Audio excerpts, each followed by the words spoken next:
ஷே எல்லாம் கேட்டுக்கோடா. விஷ்ணு பிரமா கணக்கு 3 தலைச்சக்கரம் வச்சு டெல்லி தமிழ்நாடு ஊடாடப்பட்ட மாநிலம் உலக நாடே நாசம் பண்ணி வச்சுட்டான். சரியா? தமிழ்நாடு ரொம்ப நாசம் பண்ணி விரிச்சி கொண்டே அலையுதான்.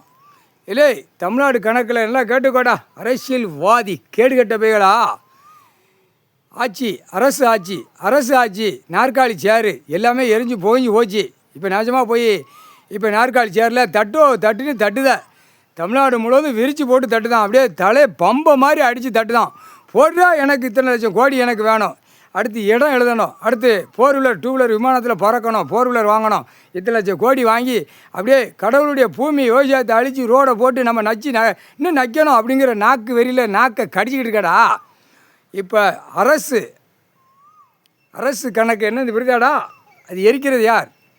எல்லையம்மன் மாரியம்மன். ஏன்னா எல்லையிலே தான் உட்காந்து தமிழ்நாடு முழுவதும் அம்மம்மார் உட்காந்துருந்தாளுங்க. ஏன்னா தப்பு தண்டனை கொடுக்கல. அம்புட்டு பாலாக்கி வச்சுட்டான்.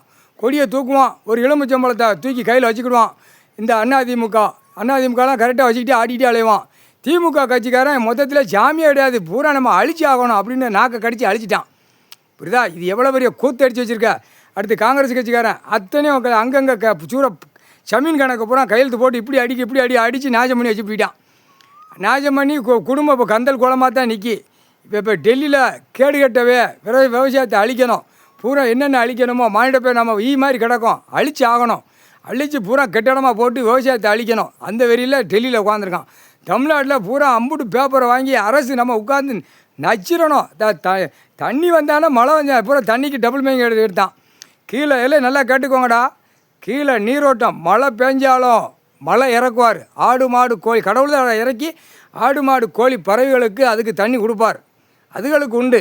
ஆனால் மானிட பேளுக்கு இல்லை. இப்போ கணக்கு எடுத்துட்டான்.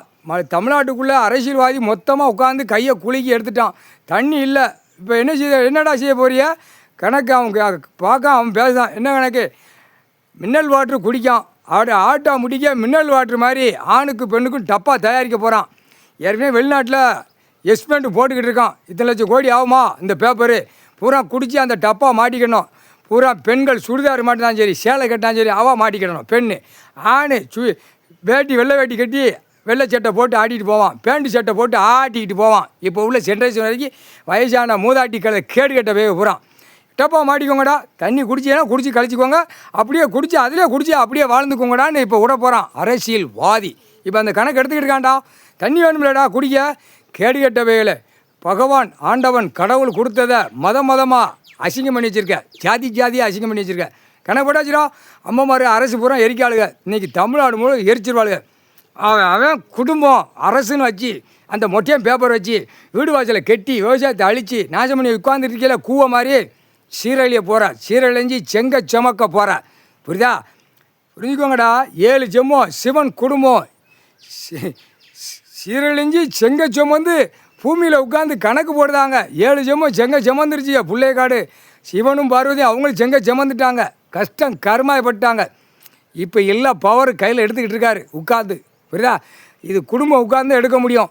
குடும்பத்தோடு உட்காந்து எல்லா கணக்கு எடுத்து மானிடப்பை மாதிரி கிடக்க. கேடுகட்ட வேலை ஆணும் பெண்ணும். தண்ணி சாப்பாட்டு உணவு கொடுத்தது யார்? பூமியில் கொடுக்கறது யார்? பூமி யார் கொடுத்ததுன்னு விட வரணும். சரியா? அதை தண்டி மானிட பேலை தமிழ்நாடு முழுவதும் ஒரு ஆட்டு ஒரு குழுக்கு 3/4 சத்தியம்.